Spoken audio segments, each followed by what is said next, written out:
ای که دستت میرسد کاری بکن، یا توانت میرسد یاری بکن. 2 دانه اکسپول خواستی نه؟ بله بله. این عیار صاحبی 2 دانه اکسپول خدمت مالیات اصناف نه دکانونه معاف شوی دی. تو سبب وایده دیر چند موضوع بسیار مهم است. هر قدر فشار مالیاتی و اقتصادی که از بالای دکاندارا کم شود. هاشمی را داریم، کارشناس امور اقتصادی کشور هستند و درباره ای که همین اصناف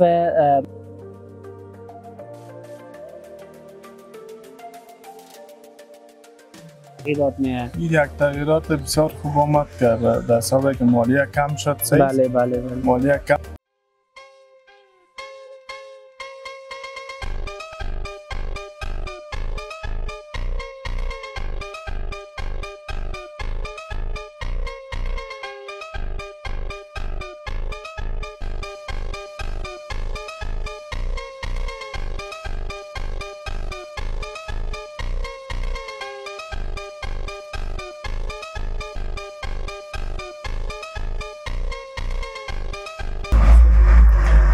به نام خداوند جان و خرد. ای که دستت میرسد کاری بکن، یا توانت میرسد یاری بکن. باز سلام و درود خدمت شما عزیزایی که بیننده چینل یوتیوب آذان افغانستان هستید. دوباره من احمد زبیر طاهری با یک گزارش دیگه در خدمت شما خوبان قرار دارم. پیش از اینکه بریم سراغ بحث و گزارش امروزی ما، لطفا چینل یوتیوب ما را سابسکرایب نموده زنگوله را فشار بدین تا برنامه‌های دیگه و گزارش‌های ویژه دیگه که ما در خدمت شما عزیزان قرار میگیریم اطلاع حاصل نمایین و با ما همراه باشین. امروز آمدیم به شهر کابل. در شهر کابل هفته گذشته اعلان شد که معاف مالیاتی بر اصناف و دکاکینی که در حد سالیانه 2 میلیون افغانی عایدات دارن معاف می باشه و بالاتر از او 0.3% مالیات بالای آنها شارژ میشه. آمدیم اینجا به شهر کابل با هموطنای عزیز، دکاندارای عزیز در رابطه به اینکه چی مزایای خوبی دارد این معاف شدن مالیات و در کسب و کارشان چه تاثیراتی دارد و همچنان چه تاثیرات روی اقتصاد کشور دارد. شما هم اگر نظریات نیک دارین در این رابطه میتونین در کامنت با ما به اشتراک بذارین و ما هم کامنت های شما را خواهیم جواب داد. در نخست آمدیم اینجا کنار دوستای ما و اینجا قسمی که میبینین آیس کریم فروشی است و یک دوست ما اینجا است. با یک مصاحبه می داشته باشیم در رابطه با همین مالیات. سلام، خوب است؟ صحتتون خوب است؟ تشکر دوست عزیز. نامتان؟ محمد صمیم هستم، نادری تخلص میکنم، یک تن از آیس کریم فروشان شهر کابل. آها، در کنار ما صمیم جان با خود داریم. نادری صاحب عزیز، تو شاید خبر باشید که مالیات را امارت اسلامی افغانستان هفته گذشته معاف کرد و گفت دکاندارا و او دکاکینه که تا 2 میلیون افغانی در یک سال عایدات دارن دیگه معاف هستن. از 2 میلیون بالاتر باز به نظر در کسب و کار خودتان چقدر تغییرات میاد که معاف شدن؟ والا از امارت اسلامی خوش هستیم که مالیات معاف کرد، کار نبود، غریبی نیست. بله مشکلات زیاد است، کرای دکان پوره نمیشه، به مو خاطر که مالیات معاف کرد ما از امارت اسلامی بسیار خوش هستیم و سپاسگزار هستیم. صمیم جان، من میخوایم که یک بزنس کوچک، یک دکانداری رو شروع کنم. به نظر خودت چطور است که من شروع کنم؟ یا دکان جور کنم یا آیس کریم فروشی؟ به نظره والا هر کس در کسب کارش دیگه، اینا دکاندار در دکانش خوش است و آیس کریم فروشش. حالا فصل آیس کریم هم است. خوب، هوا هم امروز هوای هم ابریز و هم یک قسم به گفته مردم عاشقانه از یک فضای رمانتیک. آیس کریم خوردن هم خوب مزه بده. آیس کریم از گرمی کده در هوای سرد و بارانی مزه بده. صفت جان، پس ما تو هم یک آیس کریم حتما اینجا نوش جان میکنیم. خب به نظر خودت نیست صفت جان، مثلا تجربه خودت از آیس کریم فروشی چقدر وقت میشه که تو اینجا هستید یا اینجا از خود است شاگرد هستی؟ چی رقم؟ تقریبا مدت 1 سال میشه که اینجا هستیم و شکر خدا کسب کار خوب است. ماشاءالله 1 ساله دکاندار است. یکم تا گذشته چند تا چیزا رو من پرسان میکنم، همین دکان میگه 2 گنج است نه؟ اگر شما هم که میخواین که آیس کریم یگان چیزا بخورین، دکانا جور کنین، خوب بزنس ها شروع. چطور تو خوب فایده کردی؟ والا خوب است تا فعلا خوب است خدا را شکر از والا خوب فایده داره آیسکریم فروشی. دوستای عزیز ما هم یک دکان آیسکریم فروشی جور کنم نظرتان بتین. مقصد که من تا نکنم باز میایم سمی جان پس پیش خودت. نه نمیکنی که جور کردی باز من خبر که میایم امرویتم. صفت جان اینا یادت باشه که اینا سمی جان گفت که ما امرویت همکاری میکنم. تشکر سمی جان. خوشحال شدیم. قربانت. دوستان عزیز میریم میبینیم دکاکین کارشناسا را با مردم مصاحبه خواهیم داشت. با ما همراه باشید.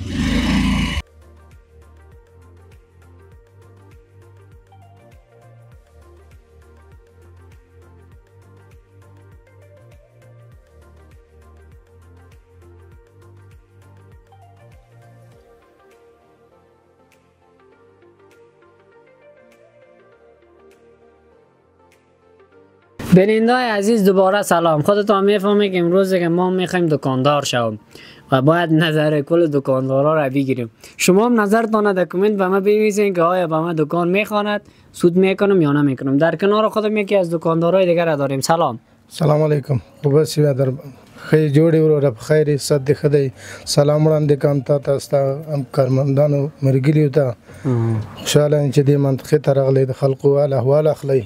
مننه. دا ملګری مې چې دی پښتو غږیږي ورسره پښتو به خبره کو. نوم دې څه دی؟ نوم مې حاجي ثناګل دی.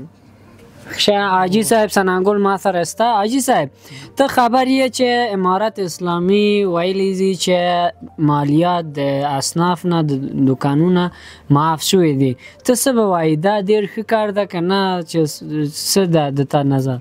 دا خو ډېر ښه کار ده. دا خو مالیات چې معاف شو ښه دی. خو امارات خپله دغه اعلان کړی دی چې 2 میلیونه پورې څوک عایدات لري دغه د مالیات نه معاف دی. دا ښه خبر ده. خلک دومره توان دغه نه لري. خپل روزګار د خلکو ډېر خرابه دی. کاروبار نشته دی. خلک درسنو دغه دی نو. حاجي صاحب دا خلک به وایي چې دکانداران 2 دانې ګنج کان لري. دا منې که نه منې؟ ما خو ډېر پوښتنې کړې وې. هغه یو بل حاجي صاحب وایي نه دا 2 کان نه دي دا ټول ګنجونه دا هر شی پکې شته. نه دا خو خلکو داسې ټوکې کوي. ګنج منج نشته خو کاروبار دی نو څوک ته نو. یاره حاجي صاحب زه به وایم چې دا مې یو دکان جوړ کړم. د تا نظر نه جوړ کړم که نه؟ ښه خبره ده جوړ کړه. ولې هر انسان چې کاروبار وکړي آزاد بزنس ولري. څنګه بزنس ولري ښه خبر ده. ښه د تا دکان 100 روپۍ مثلا 100 داسې سرمایه لري اوس ته؟ یا ما دکان به یې او 3 لک روپۍ سرمایه به پکې وي. ماشاءالله ماشاءالله. حاجي صاحب ډېر خپله شپې ورځې تېروو نو پکې څه کوو. ډېر ښه ډېر ښه. دلته ته تنهایی به کار کوې چې نور شاګردان شته؟ نه یوازې ما څوک نه لرم. یوازې خو دومره عاید نه کوي چې زه شاګرد ونیسم ځان سره کار ودرې چې اوس یو سړی به راغلی دی ورسره یې وغږېږو دا څه به وایي؟ سلام علیکم ورحمت الله. و علیکم و رحمت الله. خوب هستی؟ بخیر. خوب هستین برادر عزیز؟ شکر بخیر باش. خودتان چطور است؟ تشکر ما هم خوب هستم. چطور آمدید که سودا بگیرید دکان حاجی صاحب؟ بله سودا کار داشتیم. همیشه از همینجا میبریم. از همینجا میبریم. بسیار خوب. میشه یک معرفی کوتاه به این دوستکا داشته باشی؟ بسم الله الرحمن الرحیم. عمراخان عیار هستم، یک دن از باشنده‌های این محل. بسیار خوب. عمراخان عیار برادر ما در کنار ما.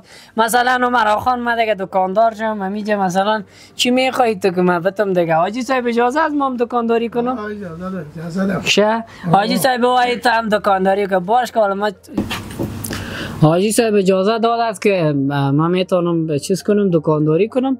خب باش که مال برای دوستم اکسبول بتم 2 دانه اکسبول خواستی نه؟ بله این عیار صاحبی 2 دانه اکسبول خدمت خودت. خیلی بینی دیگه فکر کنم 40 افغانی هست اکسبول. 80 افغانی میشه. نه چه رقم مال شما مالیه را کم کردیم. مالیه وقتی کم شد نرخ شما 30 افغانی بود. با حاجی صاحب من اشتباه گفتم. همین چیزش فکر کنم 30 افغانی هست اکسبول. خب خیلی من نمیفهمم اون چیزش هم. خب هیچ فکر کنم 40 افغانی است. هدام 30 افغانی است. خب نمیفهم کدام علی گوزایی. والا دوستا کم بود که همینجا 40 روپه 20 افغانی علی وطندار زیاد بگیرم. خود دیگه نشد. خیر من دیگه نمیفهمیدم حاجی صاحب دکانداری دیگه صحیح خیر باشه دوستکا شما نظرتان بنویسین که من دکاندار خوب میشم نمیشم نگوین وی قیمت فروش نیستم من بسیار خوب است خیلی قیمت نفهمیدم. خیر 60 افغانی میشه. حالا من قرض میبرم صحیح است که 60 افغانی میشه. خب والا یک دانه مشتری آمد و هم قرض دوستا حاجی صاحب من والا قرض اجازه است ما هم قرض بتم یا نه پیسه دارم از اون خب غیبت نه مرازار نتینا ولی باش دیگه دوستا خودت پیسه میتیم. خب مقصد خیر ببینی تشکر. خود دیگه دوستا ما هم دکاندار میشیم تشکر مایده حاجی صاحب برش میته با ما همراه باشین میریم سراغ دیگه دکان ها و همچنان کارشناسای امور با ما همراه باشین. درود و سلام مجدد خدمت شما بیننده عزیز امید که هر جای هستین لباس عافیت به تنتان باشه. ما با مردم هم دیدیم با دکاندارا هم دیدیم و اینجا در کنار ما یکی از مدیر صاحبا را داریم که در یک شرکت کار میکنن. سلام عرض ادب. علیکم سلام خوش آمدید. سلامت باشین. میشه یک کوتاه خود معرفی کنین به بیننده عزیز؟ سلام خدمت همه. بنده یکی از کارمندا در یک دفتر تجارتی کارم. بسیار خوب. مدیر صاحب در رابطه به اینکه عفو مالیاتی شما هم در جریان هستین از طرف امارت اسلامی افغانستان او دکاندارایی که در یک سال عایداتشون 2 میلیون افغانی بود معاف میباشه و بالاتر از او هم 0.3% مالیات روی چیزشان میه. به نظر شما این تغییر در کسب و کار اونا چقدر تغییراتی میاره و چه تغییرات شامل کار و کسب اونا میشه؟ خب در اینجا چند موضوع بسیار مهم است. هر قدر فشار مالیاتی و اقتصادی که از بالای دکاندار کم شود دکاندار میتونه به طور راحتی با بازار نرخ مناسب عرضه بکنه. مثلا مشتری از اجازات می داشته باشه مال ارزان میخره چون در قبل از اینکه معاف شود مالیاتی که بالایشان بود اونا نمیتونن که از مشتریان مجبور هستن یک چیز فراهم بسازن. در بخش مواد خوراکیش هر آن چیزی که باشه. این اقدام خوبی است. چرا دکاندار مشوق میسازه دکاندار با ذهن و فکر راحت میتونه که دکانداریش پیش ببره و با چی میشه تجارت خود میتونه توسعه بده و صد ببخشه. پس یک اقدام خوب نیکی است و ان شاء الله با امید از اینکه از این قدم بهترتر هست. و یک چیز دیگه مدیر صاحب که بیشتر دوستا خرسند هستن از اینا میگن که این در رشد اقتصادی فردی هم بسیار رول داره. اگرچه با گفته کارشناسای امور از لحاظ مالیاتی که دولت از لحاظ اقتصادی کمی بودجهش پایین میایه اما از سوی دیگه مردم را تشویق مشوق به این میشد که اونا بتونن تجارت‌های شخصی خودشان رو وسعت بدن. دقیقاً بله دقیقاً کاملا واجه است. چون فرضاً مثلا یک کسی که فعلا اکثرا کاروبارها کارهای خود از دست دادن مثلا میخوان که کاروبار شخصی شغل آزاد داشته باشند یک مقدار پولی که دارن میسنجن میبینن که مطابق به شرایطی که فعلا دولت آماده است. پس اینجا چی میشه زمینش مساعد میشه که یک کاری از خود چی بکنه آغاز بکنه هر آن چیزی که باشه. یعنی دولت هم خو یک سلسله زیانا هم هست که مالیات کم میشه عایدات سالیانه دولت هم پایین میه. خب صحیح درست است اما در مجموع باید آدم فکر بکنه چون همین ملت هست که دولت باشه. بله راست میگم ملت نباشه دولت وجود نداره. مدیر صاحب اگر کدام روزی شود که ما بیایم بخیر در شرکت و صفت جان هم همیشه گفتیم دوستا تشویق کردن تو هم دکانداری را شروع کن برای ما مجناس مثل وام میتین چون من دیگه قدر ندارم. خب شما نور دیدیم هستین. خب در شرایط فعلی دیگه خودتان بهتر میفهمین هر چی از خود یک یعنی دیگه پولا میتیم نه صفت جان گفته یک 20,000 پما کمک میکنم چطور صفت؟ مشکل نیست ما در خدمتتان چنان یک قربانتان مدیر صاحب. پس سپاسگزار هستیم از خودت وقت دادی وقتت گرانبهایت گرفتیم چند لحظه. دوستای عزیز باز هم هستیم یکی از دوستای دیگر هم باش مصاحبه میکنیم با ما همراه باشید. درود مجدد خدمت شما بیننده های عزیزی که ما را همین اکنون بیننده هستین از طریق دریچه کانال یوتیوب چینل آذان افغانستان. ما در کنار خود آقای هاشمی را داریم کارشناس امور اقتصادی کشور هستند و درباره ای که همین اصناف مالیاتی که اخیراً امارت اسلامی را تخفیف داد و معاف کرد در رابطه به این با آقای هاشمی صحبت‌های خواهیم داشت. درود و سلام آقای هاشمی، امید که خوب باشین. تشکر. سلام بر شما، بر بیننده محترم که ما را می‌بینند. آقای هاشمی، قسمی که برای شما هم معلوم هست، ما اخیراً در میدیا و همچنان از طرف خود امارت اسلامی نشر و پخش شد که اصناف کوچک که دکاکین کوچک بود تا حد 2 میلیون افغانی عایدات سالانهشان معاف می باشد. به نظر شما این برای کسبکارا و این دکاندارا چه تأثیری دارد روی کار کردشان؟ بسم الله الرحمن الرحیم.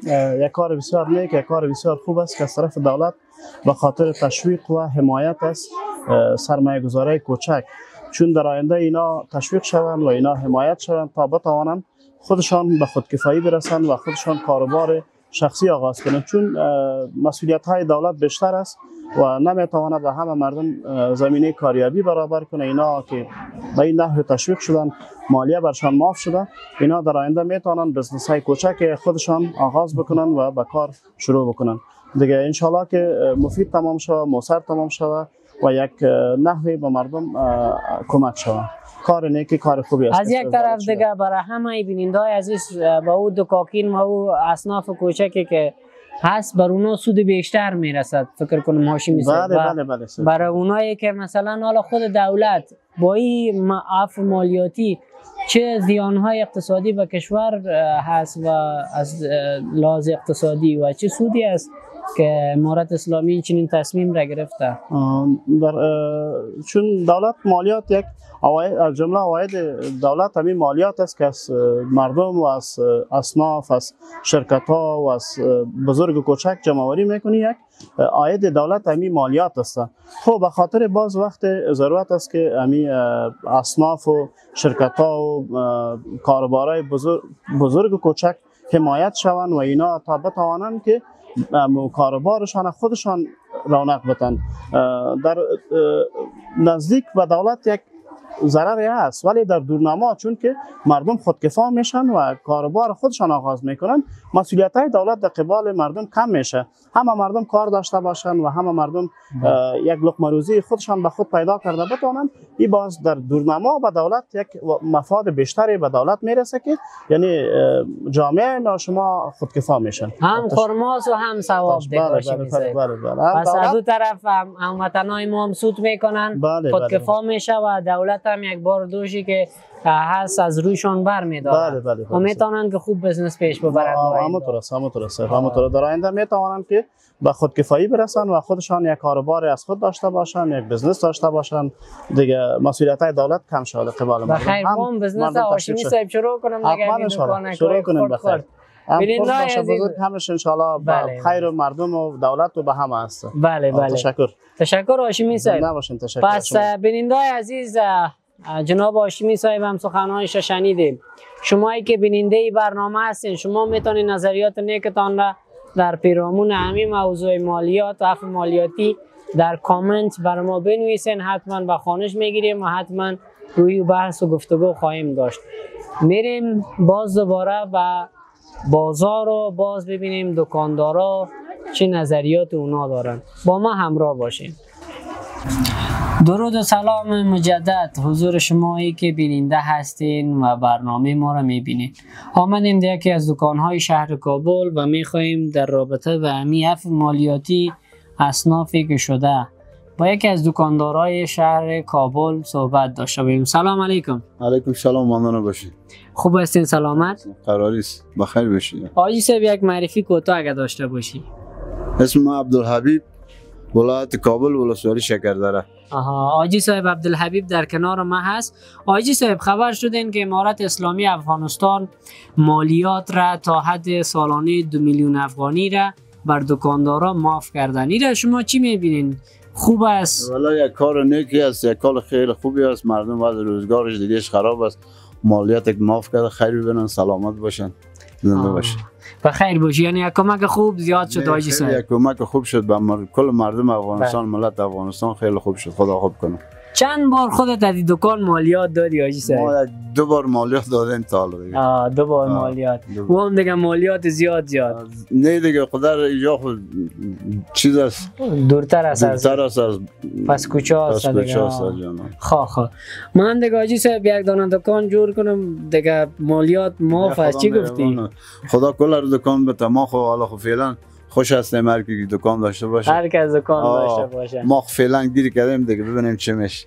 به نظرم همین دکان حاجی صاحب میگه دکان است، یعنی دو گنج است نه دکان دیگه چیزی است که بگر همه چیز باید باشه. همه چیز باید باشه. یعنی اون دکان است که هر چیز داری گنج باید باشه دیگه. دکان هر چیز باید داشته باشه. همین بابه ما کی بود حاجی صاحب در پنجشیر رو یک دکان داره. بابه مادری ما دوستا او هم یک دکانک داره ولی دکانش همیشه بسته است. همین مشتری ها میان در پشت دروازه ترقص بزنن. شاید دمیجه هم صدای من بشنود. دوستای تا میبوسم و در کلان عزیزم انشالله که خوب باشی. و حاجی صاحب جالب است مرا میگفت بچه می رو پر که آدم جمع کنه این میشه یک دریا. من خنده میکردم که رو پر دکان تو خب بسته است. ماشاءالله چطور تو میچلانی دیگه؟ همین گنج است دیگه دکان. چطور خدا برکت بده با کلگی. دکان یک گنج است، یک سرگرمی است. حاجی صاحب بیجه بچه هم همراه همکاری میکنن؟ بچه ها یک شاگردک هست همکاری میکنن. بسیار خوب حاجی صاحب، خیلی خوشحال شدیم. خیر باشی، سلامت باشی، خیر ببینی که آمده کدام چیز نوش جان میکنه بفرمایید. تشکر حاجی صاحب عبدالحبیب. تشکر از شما. تشکر که وقت دادید. بینندگان عزیز، شما سخنهای حاجی صاحب هم شنیدید. مقصد دکان دو گنج است. استفاده کنین، شما هم دکان جور کنین. حتما نظریاتتان با ما شریک بسازید. سلام مجدد حضور شما عزیزایی که ما را بیننده هستین از دریچه آذان افغانستان. در کنار ما یکی از دوستا و یکی از دکاندارا را داریم که هم به طور عمده و پرچون فروشات دارن. سلام. سلام علیکم. خوب هستین؟ شکر، بخیر باشین. اسم مبارک؟ حسیب الله. استاد حسیب در کنار ما هست. دوستای عزیز، در رابطه به اینکه هفته گذشته مالیات عفو شد از دکاکین و اصنافی که تا 1 سال 2 میلیون افغانی عایدات داشتن و به نظر خودت در کسب و کار خودت و دکاندارای کوچک چقدر تغییرات میاد؟ این یک تغییرات بسیار خوب آمد که در سال که مالیه کم شد. بله. مالیه کم شد. ما 14000 یا 12000 یا 10000 یک مالیه ما به سالانه می پرداختیم. او کمتر شد. بسیار خوب است دیگه. بله. یعنی دمی کارهای شخصی شما بسیار خوب شد دیگه. حسیب جان. پس حسیب جان میگه که هم برای ما و هم برای مردم چطور؟ مردم بسیار خوب شد. بخاطر که ما هم ارزان میفروشیم. جنس است حساب قیمتا و خیر ببینی. بسیار خوب. یعنی هر چقدر که مالیات پایینتر میشه روی مواد خوراکی و دکاکین بله پایینتر نرخش پایینتر میشه، چون دیگه مالیات که نپردازه دیگه باز در لحاظ نرخ پایینتر میاد.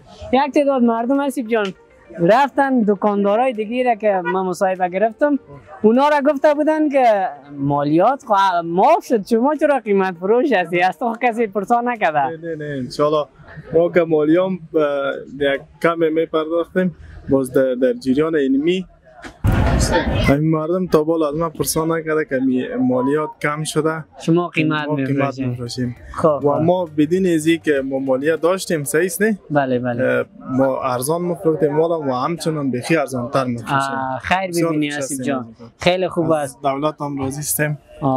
خداوند خیرتان بده.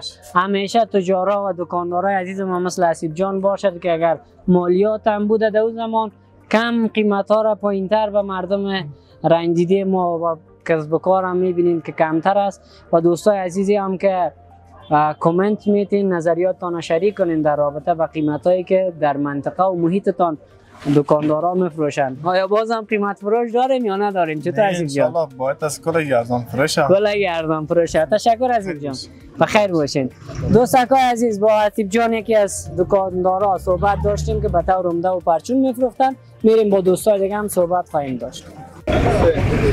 باز هم سلام دوستا، و شما هم میبینین که ما با دکاندارا هستیم و امروز در رابطه با عفو مالیاتی صحبت میکنیم. باز هم در کنار ما یکی از دکاندارای دیگر داریم. سلام. علیک سلام، خوب هستی؟ بخیر جان جون. تشکر، سلامت باشین. اسمتان؟ طالع محمد هستم. آها، جناب دوست عزیزم استاد طالع محمد در کنار خود دارم. خبر شدی که مالیات هفته گذشته معاف شد از طرف امارت اسلامی به دکاندارایی که 2 میلیون مثلا عایدات یک سال داشت، حالا دیگر معاف از بالکل به همگی. نظر خود در این باره چی است؟ کسب و کارتان چطور شد؟ والا خدا خیر بده، بسیار خوب شد. یک سال مالیه بود، بسیار یک تشویش بود که سالانه میشد، والا پیسه نیزن مالیه. در شکر خدا با کل می طبقه پایین که دکاندارا است به یا خیلی خوب شد. بسیار یک همکاری کلان هم روشن شد. استاد طالع محمد، من که در اکثر دکانا میرم به امی مردم هم میگه بسیار بیکار و بیروزگار بوده است. یا هم تاثیر داره که حالا شما مثلا مردم ازتان خرید نکنه، شما چه رقم مالیات میپردازین؟ این هم یک چالش کلان بود. چطور نه؟ حالا کلی گفته حالا میتونه که آزاد دکانداری کنه. حالا یک دکان واد میکنه والا اینا مالیه می جواز می این 6 رقم چیه. حالا که مالیه معاف شد بود یکی اگه دکان یک جای جور کنه برش کدام تشویشی نداره که شد نگه نشد میگه مالیه خو ندارم، جواز خو ندارم. یعنی استاد طالع محمد، من همین دوستاکا کامنت بدیم، ما همیشه گفتیم در ویدیو دیگه که ما اگه دکان جور کنم چقدر سرمایه کار داره. بیا رفیق قدیمی 20000 30000 جور که توکل به خدا. افغانی یا دلار؟ افغانی دلار. خب برو خی 20000 30000 صفحه جان به من قرضم میده. چطور صفحه 2000 که در کنار خوش هستی. بله طالع جان. این دوست عزیز ما اینجا یک بیجک نوشته دارد، اگر چیز باشد با اینا هم صحبت کنیم. سلام علیکم، خوب هستی؟ بخیر سر خوب هستین؟ سلامت بخیر باشید. سلام با کل بینندگان عزیز من. خب خودت نوشته داری و فکر کنم بل درباره خرید از کسی خرید اینجا سفارش داده؟ یک لیست هست اینجا فرمایش داده برای جلب میکنیم. خب بسیار خوب. اینجا دیگه مزاحم کار استاد طالع محمد هم شدیم، خیر باشه دیگه. انشالله از این باز میگیریم. یعنی ببینین دوستای عزیز که آرد است و برنج است و بوره است و همه چیز اینجا نوشته است و ایره دیگه شاید بیاید نفر ببره دیگه. حالا این لیست داده بود میبرم. خب بسیار خوب. خوشحال هستم که در کنار شما بودیم. بخیر باشیم. ما همچنان به کل بینندگان عزیز سلام میرسونیم. بخیر باشین. تشکر استاد طالع محمد، خیلی خوشحال شدیم. ما همچنان. ان شاء الله موفق باشین در کارتون. بخیر باشین. دوستان عزیز با ما همراه باشین، میریم یک چند دکان دیگر هم میبینیم، با مردم مصاحبه ما مونده. باز درود مجدد خدمت شما دوستای عزیزی که بیننده هستین. کامنت یادتان نره و اونایی هم که جدید میبینن این ویدیو رو لطفا سابسکرایب نموده، زنگوله رو هم فشار بدین چون گزارش های ویژه دیگه داریم. در کنار ما حاجی صاحب با خود داریم. سلام عرض ادب. علیک سلام. خوب هستین حاجی صاحب؟ شکر، بخیر باشی. صفا اومدی. بخیر باشین، سلامت باشین. حاجی صاحب خودتان در جریان هستی مالیات عفو شده از طرف دولت. به نظر خودت از لحاظ اقتصادی فردی به این دکاندارا و کسب و کارهای کوچک چقدر تغییرات در زندگیشان میاد؟ تغییرات بسیار زیاد میاد، چون این بند شکر است از بالا و پایین، از پایین و پایین تغییرات زیاد میاد. این به مشتریم خوب است، به مردم خوب است، به کل این خوب است تغییرات بیاد. امیدوارم از اینکه خوبتر حکومت یعنی دیگه بیشتر حاجی صاحب تمنایی داره که بیشتر شود. از خاطر این ملت افغانستان بسیار رنجیده. انشالله ما مدمی دریچه شما هم کامنت هایتان با ما شریک و شیر بسازین. آقای صاحب میگه در بخش های دیگه هم باید پایین تر بیاد که ببینیم که شما چی می نویسین، در کدام بخش ها باید مالیات کم شود. آقای صاحب در رابطه با اینکه دولت هم اینجا زیان میکنه، وقدر زیان زیاد میکنه یا کم؟ خود مالیات کم شود فکر کنم که یک چیزی از بودجه مالی کشور هم پایین میاد.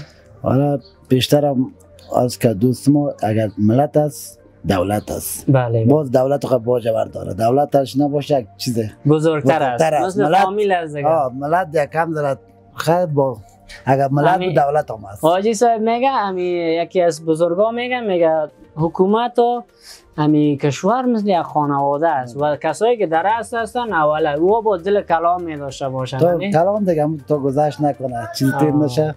بله دقیقاً. حاجی صاحب انشالله که شما موفق در کسب و کارتان باشین. ما هم دوستای عزیز از حاجی صاحب از شما عزیزایی که بیننده هستین خداحافظی میگیریم. حاجی صاحب کوتاه پیامی اگر داشته باشی. پیامی از به دکانداران، به تجار پیشان این کار خوب است و همیشه میگه تخفیفا بیاید خوب است، به ملت هم خوب است، به دکاندارم خوب است، به کلگی خوب است. بله بله. آقای صاحب میگه تخفیف داشته باشین، قیمت فروشی نکنین. دو دکان متوجه بودین من یک چیز قیمت میخواستم بفروشم، شما قسم نباشین. با سپاس فراوان و عزیزایی که تا این دم همراه و همگام ما و صفت جان بودین. انشالله که هر جای باشین خوش باشین، لبخند بر لبان شما باشه. تا ای که باز من محمد زبیر طاهری در خدمت شما خوبان قرار میگیرم. شما را به خداوند کریم و رحیم میسپارم. اما پیش از او لطفاً چینل یوتیوب ما را سابسکرایب نموده، زنگوله را هم فشار بدین تا برنامه‌های زیبا و دلچسب دیگه که محمد زبیر طاهری تهیه میکنم با جمعی از همکارا شما بیننده باشید. هر جای هستین لباس عافیت به تنتان. بدرود.